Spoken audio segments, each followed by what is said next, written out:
Voila, the Wonka steamer.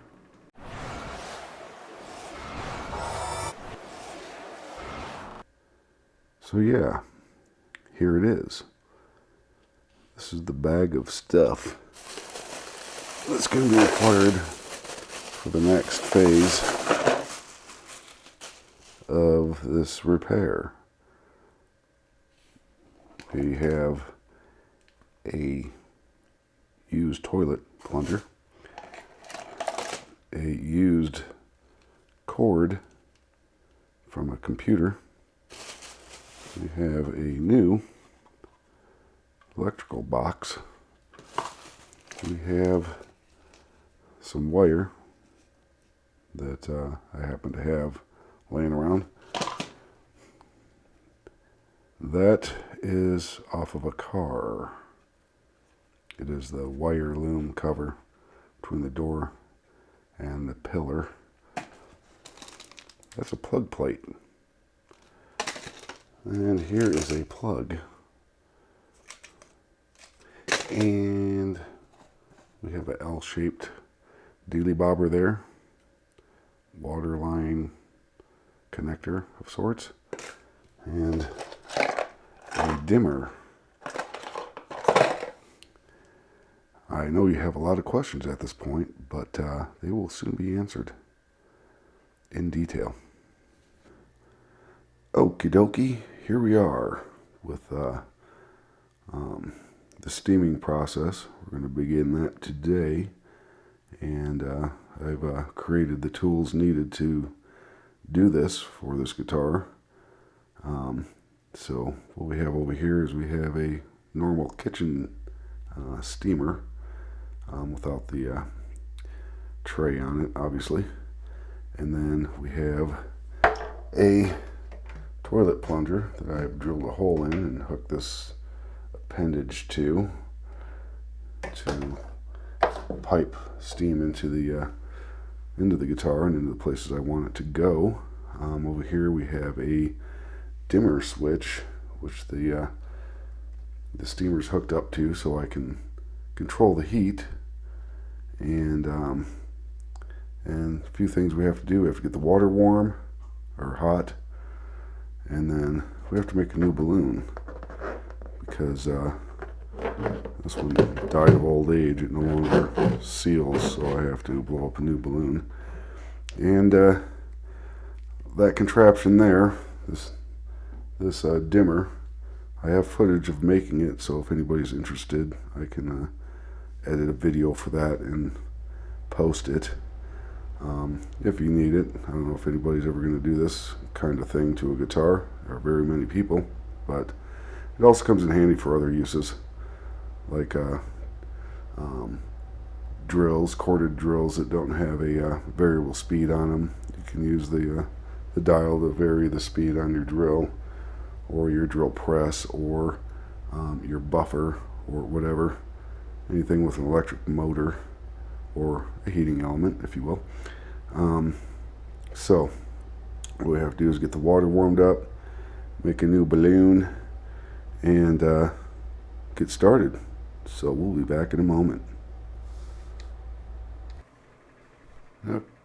Okay, while we wait for the water to heat up, just go over what's been happening in the last week or so.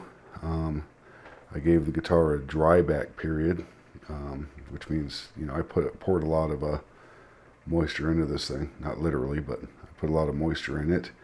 And I wanted to give it a week to dry back and see what it would do. And the buckle didn't come completely back, but it is it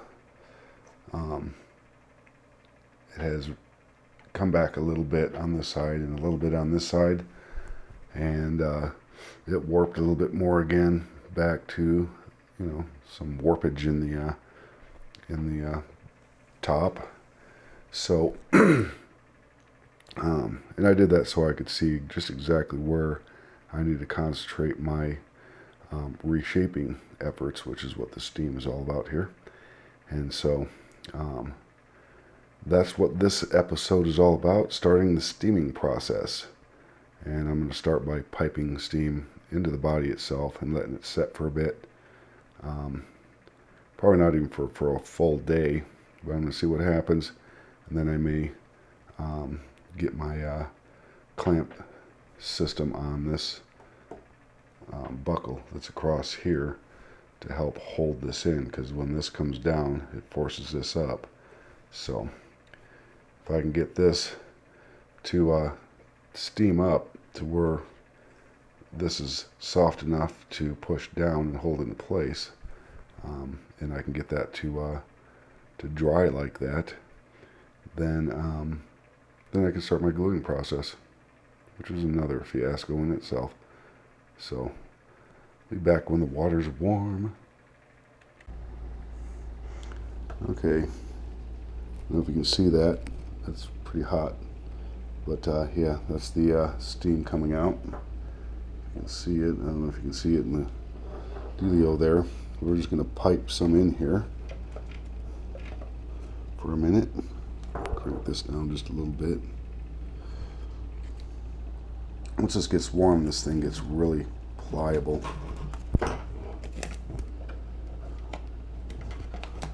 So I'm going to keep a monitor on how warm this is getting in certain areas. So it's a process. Like I said, it takes patience and time. And you can see the steam coming out the hole here. I want to get some to this side over here. I have this set up so I can close it again. Yeah, it's getting warm inside of there.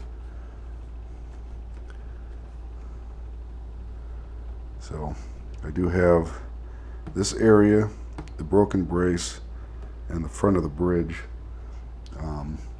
braced up.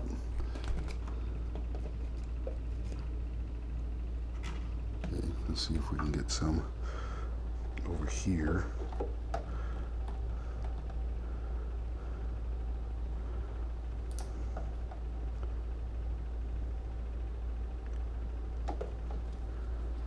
Get some back over in here. Yeah, it's getting nice and warm in there. Okay, go this way again one more time. And I'm going to go ahead and close off this hole now. This balloon will likely expand from the heat a little bit. It's a brand new balloon. So we'll leave it like that for a bit. Turn this off. That timer will keep on ticking because it's a mechanical timer. But we'll leave it like this for a little bit and let it think about it, and then we will attempt addressing these. It actually feels like these are lowering already. This one is pretty much gone flat again. It's very pliable. That's what I'm looking for. This one is not nearly as stiff as it was. So we'll let that happen. And maybe I'll give a little tighten up on my braces, and then we will take a peek at, or get the clamp system on this and heat it up. And yeah, we'll make that happen. Okay, it's been a few hours since I first steamed it, the overall steam and seal. And so what we're doing now is we're reheating the water again. I add a little bit of water just to be sure, make sure it doesn't run out. I don't think it will. It shouldn't take long. I've set up the clamp system here to help clamp down the buckles in the sound hole, and I've put some little flat spacers on there to help avoid putting any divots in the back of the guitar. I did that on both sides, just little laminate pieces of, actually from another project, from the Make Your Own Shim project leftovers. And so we're gonna pipe some more steam inside of the body. And then we're going to concentrate some around the sound holes, and then we're going to gently tension up the clamps. And then it's all about letting it cool and dry. And so these clamps will probably be on there for a good couple of days. And then it'll be about gluing after that. So water's starting to get warm. I'm going to get set back up on the tripod and wait for the water to become ready. Be right back. Okay, well, here goes nothing. Or something. I don't know. We're going to steam the inside of the body first a little bit. Again, get some more warmth in there to help. So we want to kind of move these buckles this way if possible. And as you can see, now this clamp here isn't tight. It's just on there enough to hold it in place. It's the one I'll be tightening down. This one's pushed all the way down to the beading there, the edge, binding rather. So as you can see, we are pumping steam. Ouch, that is hot like a mo hunker. Okay, let's turn this down just a little bit. Okay, now I've gotten some steam inside the main cavity. I can feel it there. I'm going to concentrate some in this area over here. And get it nice and warm and moistish. And drain some of the water out of it. I got a paper towel inside of here to try to catch as much as I can if there's any drippings from this. But the main thing is to get this in here loosened up so I can push it down and hold it there until it softens or it hardens back up again. It demoisturizes again in place. So this is the shaping phase of the repair on this particular guitar. We don't want to do too much. I want to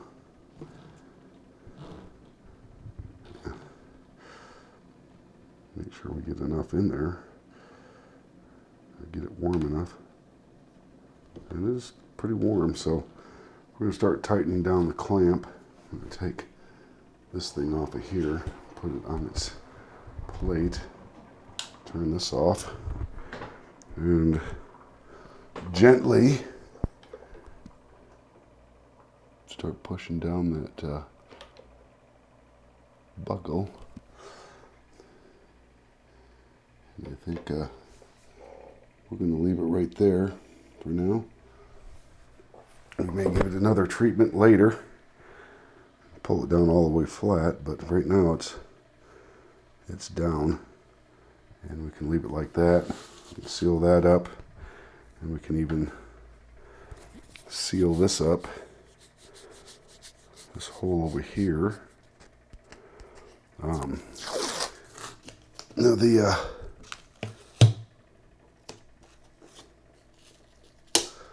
problem with this particular guitar is that it is a laminated top, so it's not one solid piece of wood. So if you know how laminates work, it's two thin pieces of wood glued together, or multiple thin pieces of wood glued together. And what can happen is the laminates can actually, slip on each other when it gets that warm, like it did by the fireplace, and which will cause permanent deformities that I'm not necessarily going to be able to remove, but as long as I can get this sound hole in place and get the gluing done in these areas and on this brace over here and anywhere else I can find, I might dump some glue on the those broken spots that we saw in the previous videos with the endoscope. And yeah, it's still pretty warm. And it'll help to hold it all in place. So with that, we will go ahead and leave this one alone. There's a little gap there, but I'm not worried about some of the moisture escaping. I just want to keep the warmth and some of the moisture in there. So thanks for watching and wish me luck, and we'll see you in the next one.